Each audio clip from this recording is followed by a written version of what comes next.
Bonjour tout le monde et bienvenue dans le briefing des marchés du mardi 5 octobre 2021. Avant de débuter, je vous laisse prendre connaissance de l'avertissement légal sur les risques.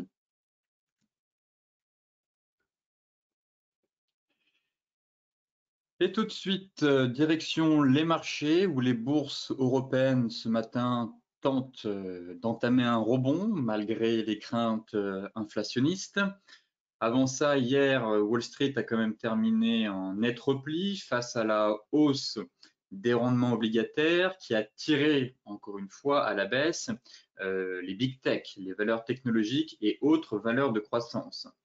En parallèle, les inquiétudes suscitées par les politiques divergentes concernant le relèvement du plafond de la dette publique américaine ont également pesé sur la tendance. Alors, les rendements des bons du Trésor ont augmenté, réduisant d'autant l'appétit pour le risque en raison des incertitudes concernant le plafond de la dette américaine, en attendant la publication en fin de semaine du rapport sur l'emploi de septembre, le fameux NFP, qui pourrait ouvrir la voie à une réduction par la Fed de ses achats d'obligations sur les marchés. Donc là, à surveiller, le catalyseur de la semaine, le rapport sur l'emploi, le NFP vendredi à 14h30. Joe Biden a dit, lui, lundi, ne pouvoir garantir que les États-Unis ne dépasseront pas le plafond de la dette publique, actuellement fixé quand même à 28 400 milliards de dollars, exhortant les républicains à se joindre aux démocrates pour autoriser son relèvement. Enfin, concernant les valeurs, certes, la hausse des rendements a plombé le Nasdaq, mais on a aussi eu Facebook qui a chuté de quasiment 5% après une panne majeure affectant le réseau social ainsi que ses applications Instagram et WhatsApp. Donc Facebook a quand même une pondération importante au sein du Nasdaq. Forcément, une baisse de quasiment 5% a accéléré la dégringolade de l'indice autour des valeurs technologiques. Ce matin, léger rebond à l'ouverture après un début de semaine marqué, comme je vous le disais, par les craintes inflationnistes et une hausse des rendements obligataires qui a pesé sur les valeurs technologiques. L'orientation positive actuellement des futurs sur les indices de Wall Street soutient la tendance en Europe après le net repli observé la veille, mais les craintes sur la poussée actuelle de l'inflation ne se sont pas complètement estompées. On verra ça dans la partie macro, d'autant que les prix du pétrole, eux, ont explosé hier et restent orientés à la hausse.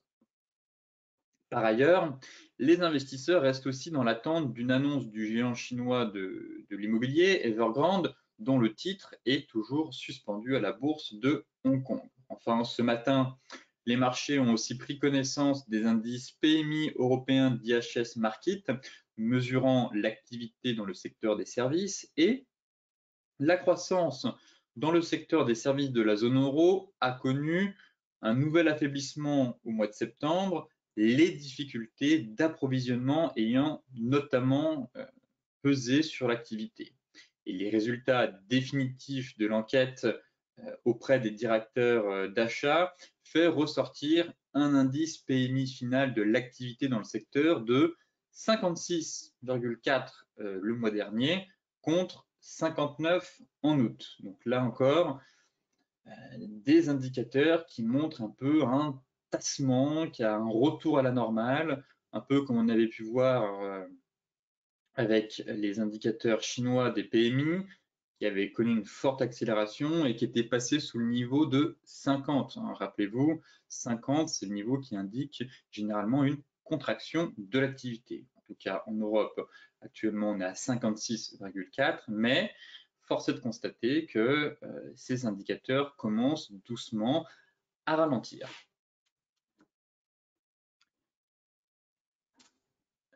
Le pétrole continue son envolée. Hier, on a atteint, même aujourd'hui, un plus haut niveau depuis 7 ans sur le pétrole américain.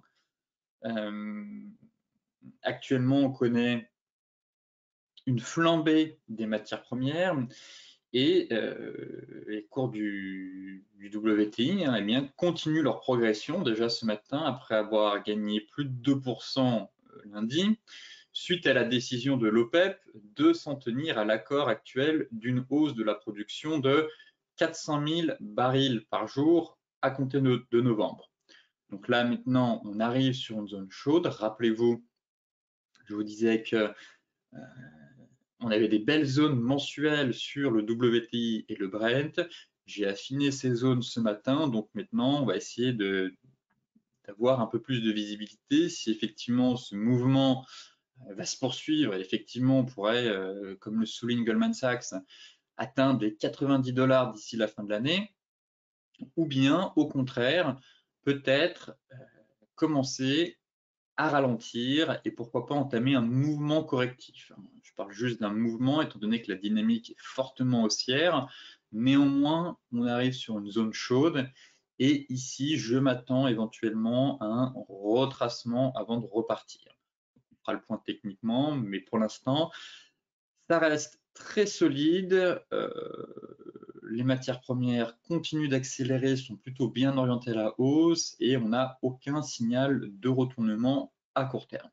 Néanmoins, on fera le point graphiquement juste après, étant donné qu'on arrive sur des niveaux clés.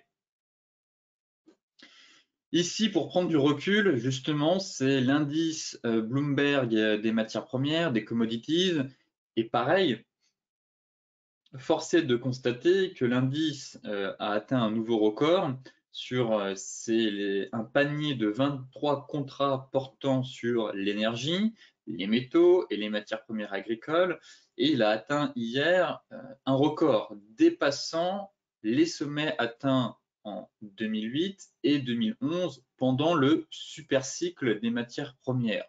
Rappelez-vous, en fin de semaine dernière, je vous avais mis un graphique pour savoir où est-ce que le marché se situe et quel arbitrage il faut effectuer en fonction du cycle dans lequel on se situe. Et donc là, on se situe très clairement dans un super cycle des matières premières. On avait un énorme range ici, et effectivement, on est en train de sortir par le haut. Et l'indice Bloomberg a atteint justement un record, alors que le rebond mondial se heurte, comme vous le savez, à des pénuries. Et l'indice a même là dépassé justement le pic de 2011. Et la hausse des prix des matières premières et de l'énergie, eh bien forcément, a alimenté l'inflation, qui, selon les banques centrales, devrait être transitoire. Mais quelle est la définition de transitoire? C'est 3 mois, 6 mois, 12 mois, 24 mois. Ils n'en savent strictement rien. Moi, je constate tout simplement que l'inflation est là. Transitoire ou permanente, c'est un débat un peu intellectuel, je dirais.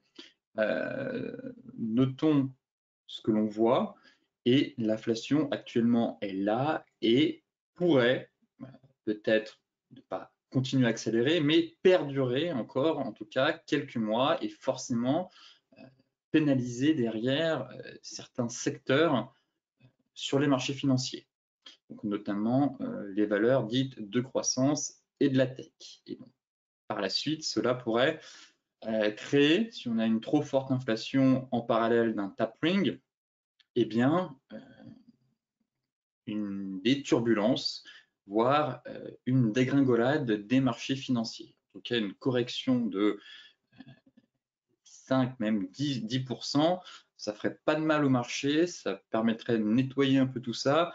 Après une hausse, je rappelle, du S&P et d'autres indices de quasiment 100% depuis le crack du Covid en seulement 18 mois. Côté graphique, concernant le CAC 40, rebond certes, mais encore une fois, je ne suis pas convaincu de la force acheteuse. Je me montre assez prudent, je considère que depuis le mois d'août, on est sur des plus hauts et des plus bas de plus en plus bas. Bien entendu, la tendance primaire, elle, reste haussière, mais on a amorcé une tendance secondaire baissière. Et tous les rebonds depuis maintenant plusieurs séances, sont vendus. Donc là, actuellement, sur le CAC, on est sûrement une résistance intermédiaire ici vers les 6525. À peu près ici, je dirais. Voilà, on a une belle zone où c'est venu bloquer, pullbacker. Ici, on a quand même travaillé 6520, 6526, 6525. Très clairement, si on devrait tracer la zone, étant donné que c'est pas un prix fixe, mais je la mettrais à peu près, voilà, comme cela.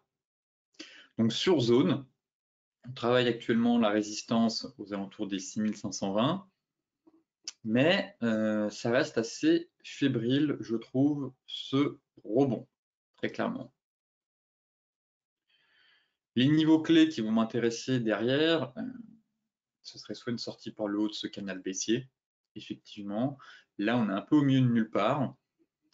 Tenter des ventes, pourquoi pas sur signal pour espérer un repli, et derrière, poursuivre un peu la dégringolade pour venir chercher la borne basse du canal. En données 4 heures, toujours un peu dans ce gros range en données 4 heures, on est quasiment sur le milieu de range, et pour moi, on travaille un niveau de résistance actuellement. Je pense qu'on a dans ce range-là une résistance. Effectivement, on est pile poil dessus actuellement. Néanmoins,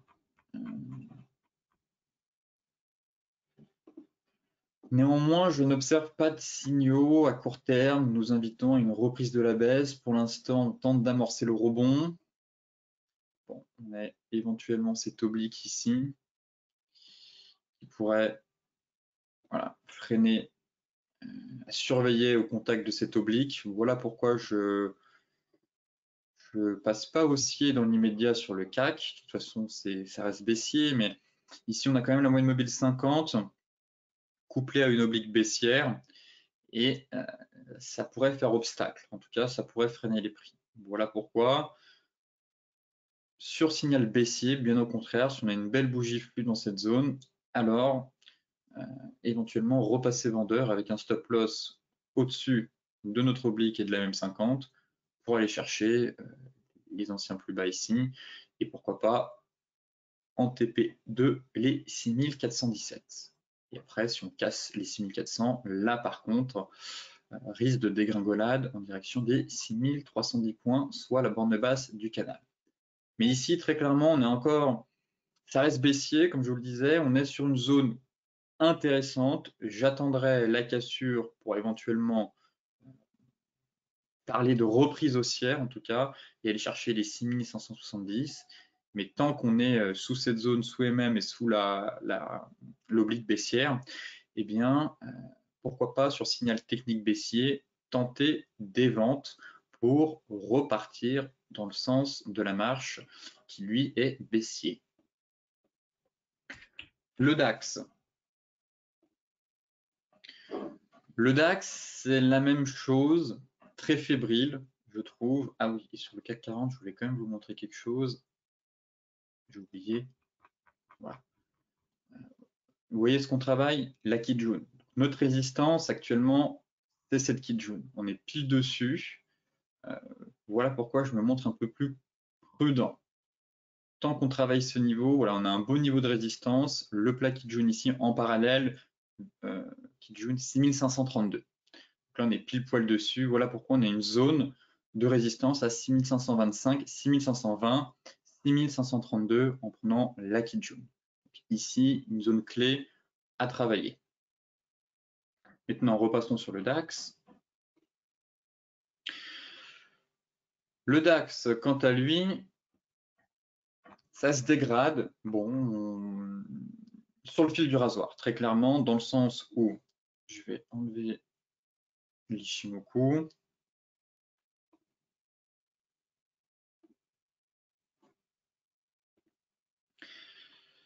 On avait quand même ce gros niveau de support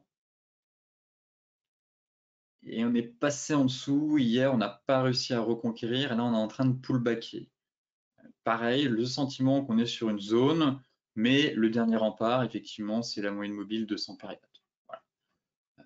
Mais si on a une clôture sous ce niveau, très clairement, comme je vous le disais, je viserai la moyenne mobile 50 à 14 686, couplée au plat Tenkan, enfin au plat Tenkan, à la Tenkan. Voilà mon objectif. Donc 14 686, 14 774. Une zone de 100 points. Et ici, des achats pourront éventuellement procéder à des achats sur cette zone-là. Une belle zone, mais sinon, on n'a pas grand-chose sous les pieds, on n'a pas de gros support. Voilà pourquoi cette zone-là va m'intéresser. Maintenant, en données daily, bon, c'est fragile encore. Le sentiment qu'on est sur un pullback, certaines personnes qui connaissent les vagues de Wolf, eh bien, auront remarqué aussi le sommet 1, le creux 2, 3, 4, 5, et potentiellement une vague de Wolf s'est déclenchée. En tout cas, sur le sommet ici, si on relie le point 1 avec le point 4, ça donne un objectif par ici.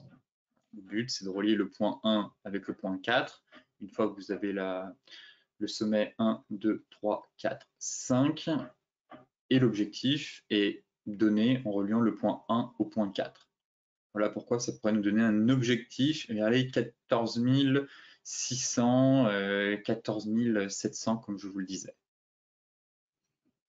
Plutôt un biais baissier sur le DAX, et pareil, c'est assez fébrile. Le seul élément qui me ferait changer d'avis, c'est si on a une bougie flux ici qui réintègre les 15 140, au-dessus des 15 140, effectivement, on aurait une étoile du matin doji. Donc là, un signal technique haussier pour repartir en direction des 15 300. Mais tant qu'on est sous cette zone, le sentiment qu'on assiste plutôt à un pullback et que les vendeurs gardent la main. Pareil, hein, des plus bas, des plus hauts, des plus bas, de plus en plus bas. Là, on a cassé la zone quand même hier avec une belle bougie. On tente de pullbacker. Bon, voilà, vous connaissez mon avis. J'ai plutôt un biais baissier sur le DAX pour aller chercher un peu plus bas, sauf si on clôture au-dessus de la zone avec un chemin de retournement, à savoir l'étoile du matin doji. Dans ce cas-là, ce serait un stop loss sous la moyenne mobile et on essaierait d'aller chercher les 15 310 points. Le Dow Jones.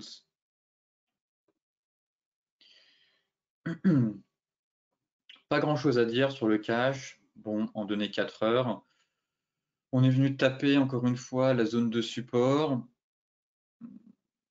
Soit on part dans un gros range, ici en données 4 heures, 34 950, 34 800, et éventuellement, bon, en données daily,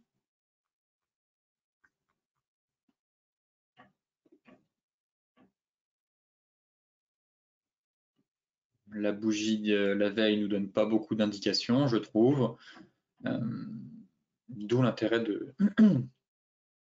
de passer directement sur les futurs.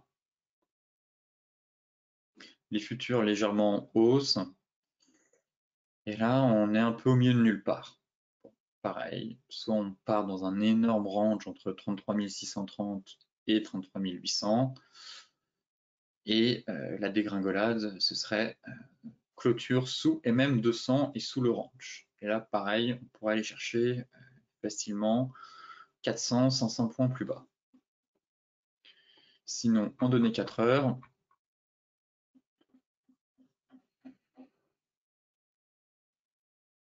on n'est pas sur des niveaux de prix qui m'intéressent. Voilà, hier, je vous parlais de l'avalement ici, qui avait eu lieu durant la nuit.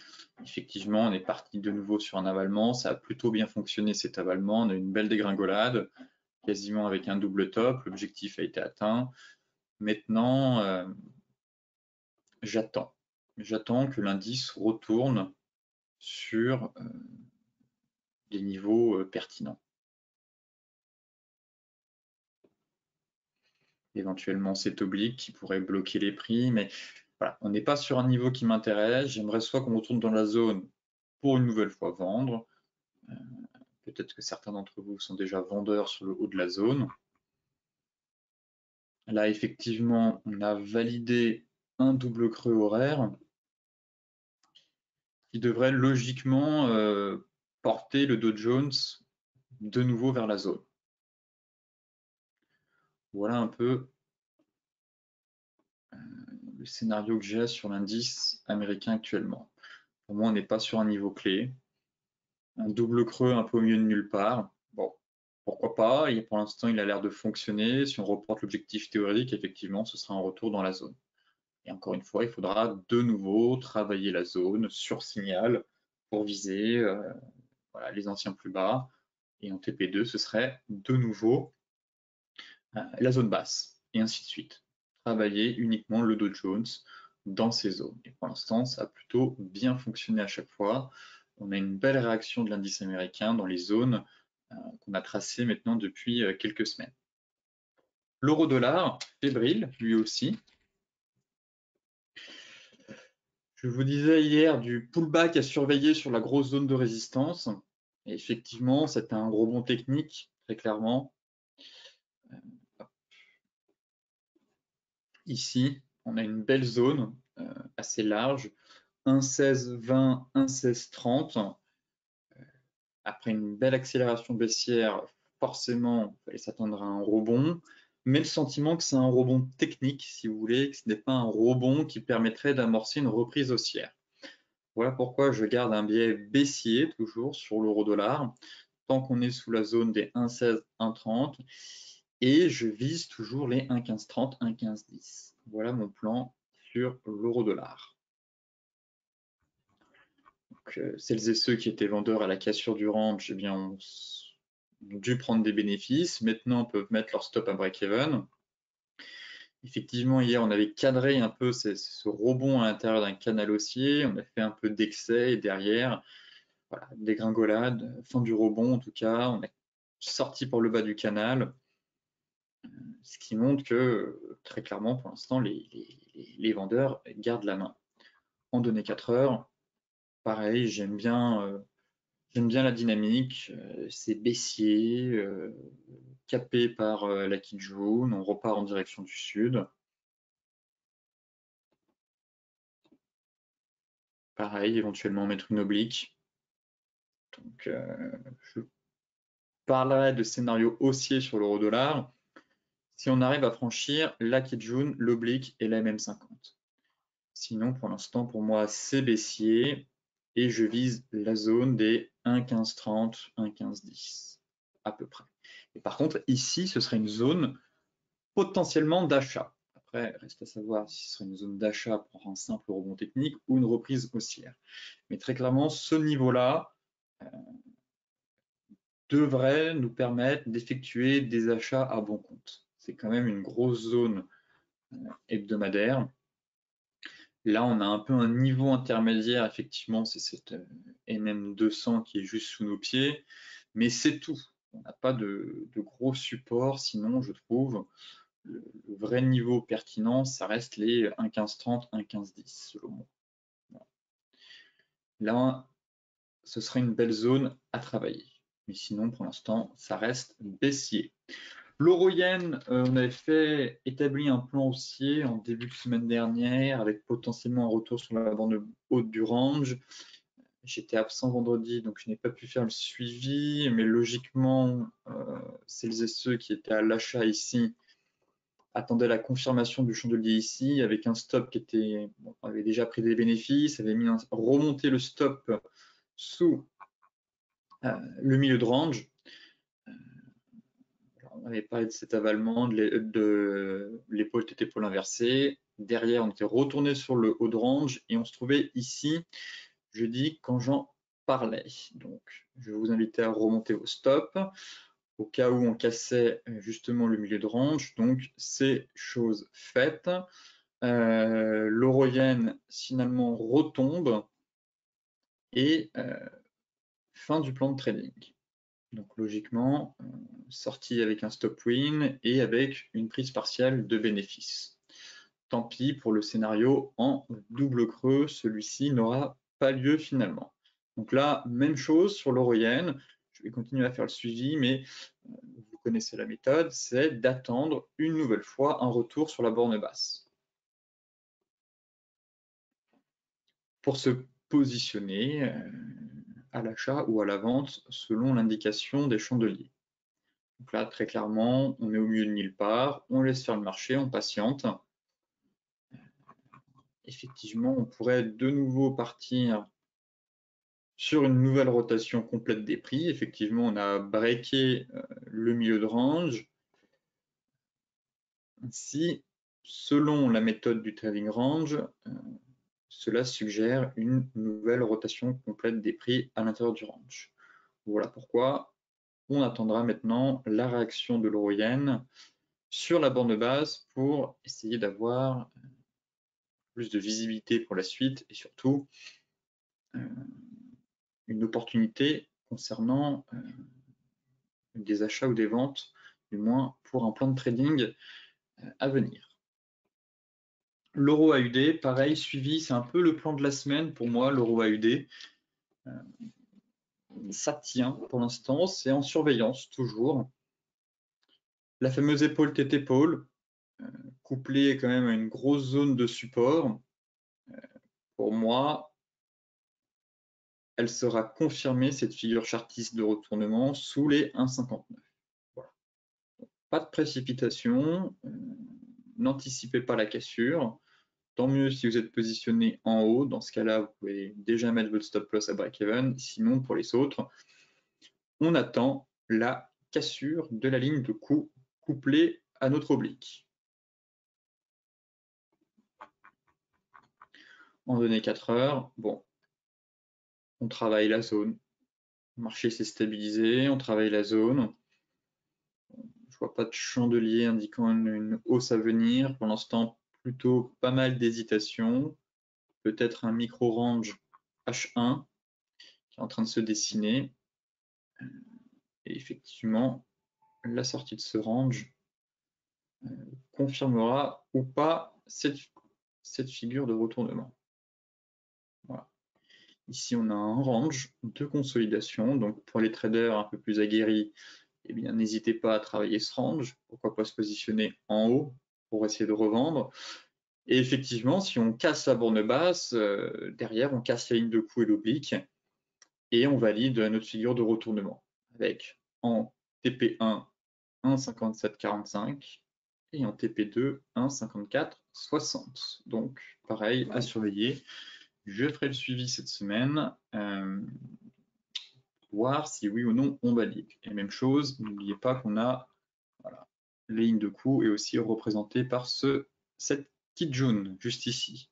Voilà pourquoi on a quand même un gros niveau, d'où l'intérêt d'avoir une clôture sous la fille jaune en données hebdomadaires. Ce serait aussi un élément renforçant la probabilité de succès de cette figure. Le gold.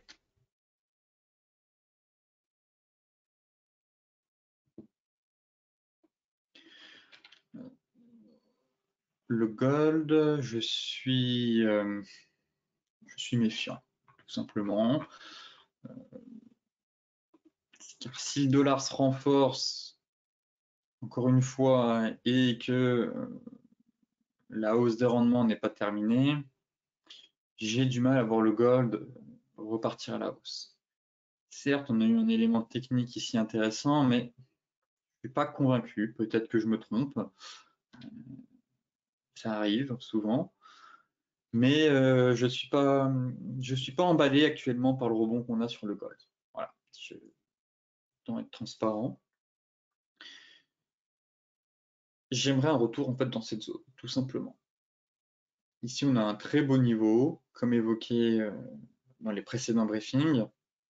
Mais à court terme, je ne sais pas. Je trouve qu'on manque un peu de visibilité. J'en ai un peu marre de partir sur des scénarios à chaque fois d'épaule, tête, épaule inversée qui ont tendance à dysfonctionner tout le temps. Comme c'était le cas, on avait eu celle-là, je ne sais plus laquelle c'était. Bref, c'était pas la première fois qu'on a des pseudo-épaules tête-épaule inversées. On avait la grosse ici qui a complètement dysfonctionné. On en avait une autre quelque part, je m'en souviens. Bref, mais c'est vrai que le gold a tendance à former des figures intéressantes, puis au final, ça prend pas, ça retombe. Donc là, oui, on a un début de épaule, si on trace les lignes de cou comme ça, d'épaule tête-épaule, mais encore une fois, attendons la validation de la figure. Donc là, voilà, épaule, tête, et on est en train, si on retombe sur les 1750, de former la deuxième épaule tête-épaule, inversée.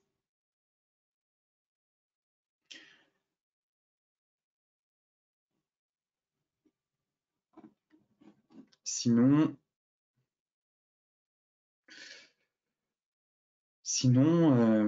non, je ne suis pas convaincu de ce rebond. Voilà. Si ça retombe et qu'on repasse sous les 1750, direction les 1725 et ensuite 1680. Pour l'instant, pas de plan de trading, très clairement. J'attendrai soit la cassure de cet oblique, éventuellement avec une ETI, mais à prendre avec des pincettes encore une fois. Sinon, je reste un peu à l'écart sur le gold. Je suis pas convaincu du rebond, comme je vous le disais. Voilà, c'est mon sentiment. Peut-être que je me trompe. Le gold, je l'attends un peu plus bas.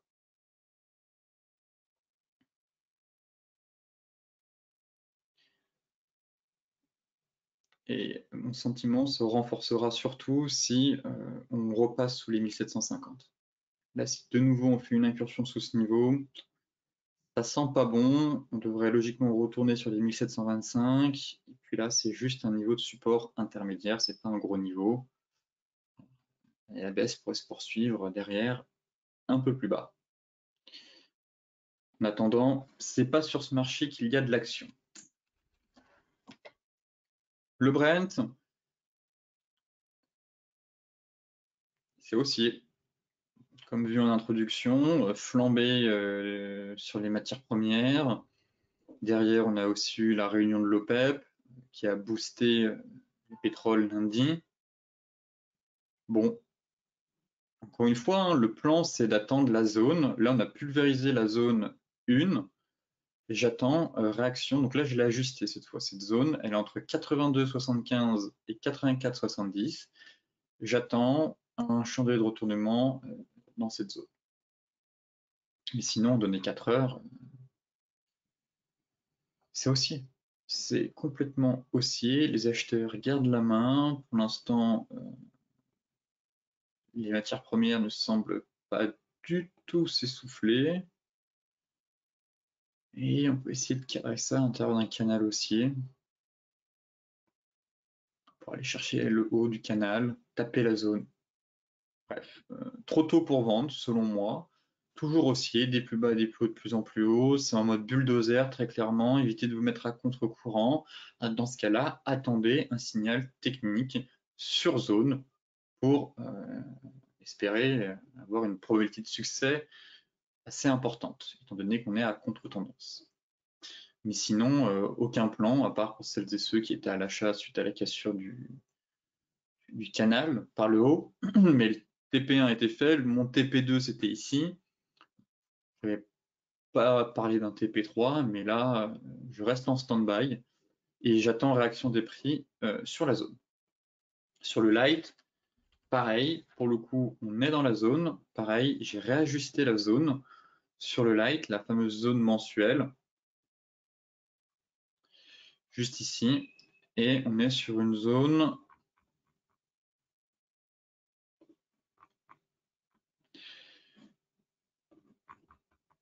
d'environ 77,1, 78,7. Voilà. À peu près une zone de 1,6, 1,8 dollars à peu près. C'est une zone mensuelle, donc normal que la zone soit un peu large, mais encore une fois sur signal. Et si on fait une clôture hebdomadaire au-dessus de cette zone, là par contre, ça peut être difficile pour certains, mais il faudra chercher des achats. Malgré l'ascension fulgurante, si on casse la zone, eh bien, sur pullback, chercher des achats pour aller viser les 84 $ et pourquoi pas monter plus haut. Voilà le plan que j'ai actuellement sur le Brent et le WTI. Soit on échoue sur les zones, sur signal, on tente d'amorcer un repli assez conséquent. Sinon, si on brise toutes les zones, en pleine accélération, sur pullback, se repositionner pour aller chercher les prochaines résistances. En tout cas, là, on empile les bougies vertes et en données 4 heures, même constat que sur le Brent, c'est haussier. Même aucun signal technique de retournement, aucun signe de ralentissement, aucun signe d'essoufflement. La dynamique est bien orientée à la hausse. Donc, n'allez surtout pas vous prendre les pieds dans le tapis en ayant l'idée de vendre un peu trop tôt un actif qui est ultra haussier. Le Bitcoin.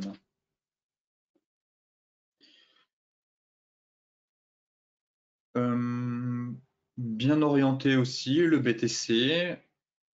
Objectif quasiment atteint des 50 500 $. Celles et ceux qui sont positionnés ici ou sur la cassure ici, eh bien, prennent leurs bénéfices, une partie de leurs bénéfices, remontent leur stop, et puis espèrent que le marché ira chercher les 53. Et ensuite, ce serait direction les plus hauts historiques. En tout cas, d'un point de vue technique, effectivement, l'objectif de ce biseau, ce serait la zone des 53 250. Un peu plus haut même. Enfin, ce serait la zone des 53 000, mais par contre, ça deviendrait vraiment intéressant si on a une clôture au-dessus de ce niveau. Là, si vous voulez, c'est une belle zone de polarité. On est sur une belle zone de polarité ici. Et si on casse derrière, effectivement, les 58 000 pourraient peut-être un peu bloquer, mais sinon, il n'y a plus grand-chose derrière. Pour l'instant, le BTC, lui, repart dans le sens de la marche après une belle consolidation, reprise de la dynamique haussière. Un premier objectif a été atteint. L'objectif final, si on veut, en tout cas l'objectif plutôt théorique de la figure, ça reste les 53 250. Donc, je reste haussier jusqu'à ce niveau-là. En tout cas, pour l'instant, pas d'inquiétude, pas d'alerte baissière. Pareil, c'est haussier. On pourrait éventuellement peut-être ralentir un peu sur ce niveau, effectivement. Mais le nuage qui se redresse, MM50, bref, beaucoup d'éléments techniques qui me confortent en tout cas dans la poursuite de la hausse à venir. Ainsi, à court terme, objectif 53 250 et pour les autres, adapté même à un bon money management, remonter vos stops, prise de bénéfices partiels, voire complète si vous préférez. Tout dépend de votre profil. Bref, j'espère que vous avez profité de cette hausse pour enregistrer quelques gains. Et surtout, sécuriser vos gains. Laissez pas le marché reprendre vos gains si durement gagnés après avoir mis vos nerfs à rude épreuve à l'intérieur de ce range. L'Ethereum, pour terminer, mais c'est à peu près la même chose.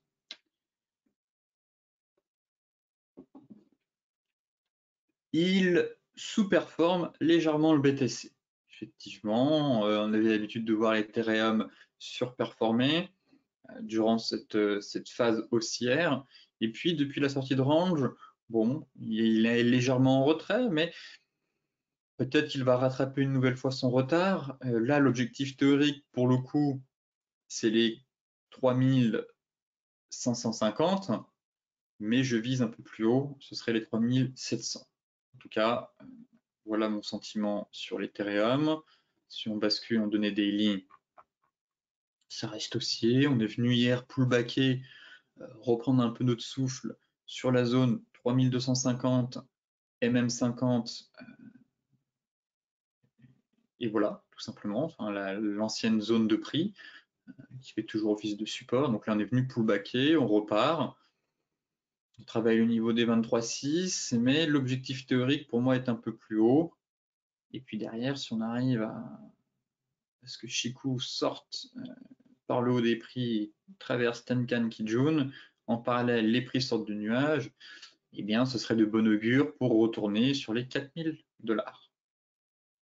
Sinon, à court terme, comme je vous le disais, on sous-performe légèrement le BTC, mais ça reste haussier, un objectif à aller chercher. On peut déjà, pareil, commencer à remonter son stop, le mettre éventuellement sous la moyenne mobile 50, pourquoi pas un peu plus haut même, je pense. On peut le remettre ici son stop et viser l'objectif théorique, et ensuite 3700. Là, en données horaires, on peut même affiner un peu. Effectivement, vous voyez qu'on a de nouveau un range de consolidation en données horaires.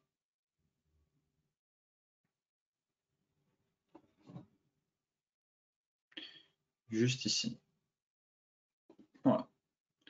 De nouveau un range, ça consolide. Si le marché sort par le haut, objectif théorique, et puis derrière, objectif théorique, oui, objectif théorique du rectangle, mais derrière, ce serait d'aller chercher la fameuse zone des 3700. Et ensuite, on fera le point une fois qu'on sera ici pour espérer continuer notre ascension vers les anciens plus hauts. Écoutez, ce briefing des marchés maintenant touche à sa fin. Comme d'habitude, je vous souhaite une excellente journée, de très bons trades. Encore une fois, soyez prudents sur les marchés et je vous donne donc rendez-vous demain pour un nouveau point complet sur la planète finance.